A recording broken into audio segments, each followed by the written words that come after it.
tartan kubadda cagta oo lagu xuseeyay maalmaha xurriyadda Soomaaliya 26 Juun iyo 1 Luulyo ayaa lagu soo gabagabeeyay xaafadda Isliya magaalada Nairobi.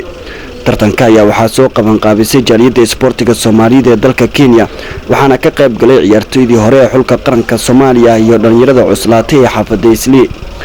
macallin Cambar Khamiis iyo macallin Pasquale oo kamid ah haliyadii hore ee xulka qaranka ee kubadda cagta ee dalka Soomaaliya ayaa munaasabadan kamid ah ciyaartoydii ciyaariyay waxaana ugu hambalyeeyeen guud ahaan ummadda Soomaaliyeed maalmaha xurriyadda Soomaaliya.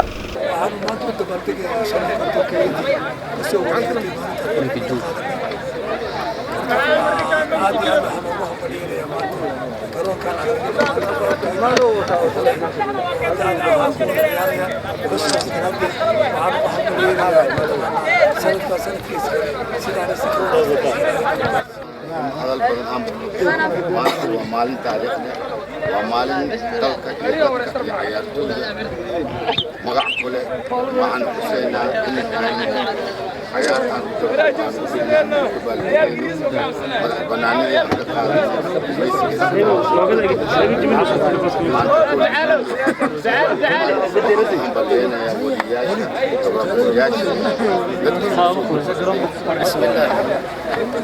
maanta waxa sharaf u ah ciyaarey maanta waxa garbaha taagan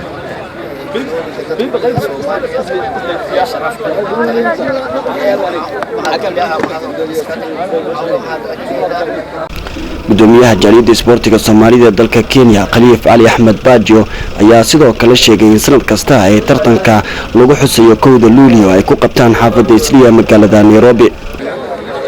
سنة كاستوها وتلاقينا إن عمود إنه كوب قيمة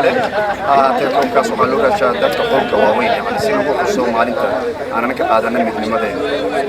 sidoo kale tartanka waxaa ka qayb galay 4 kooxood ee ku jirtay koox wariyaasha ku ciyaaraysay waxaana sidoo kale dadkii ka qayb galay kamid ahaa munaasabada koobkan safiirkii hore ee dawladda Soomaaliya ee dalka Kenya Ambassador Maxamed Ali Nuur Americo.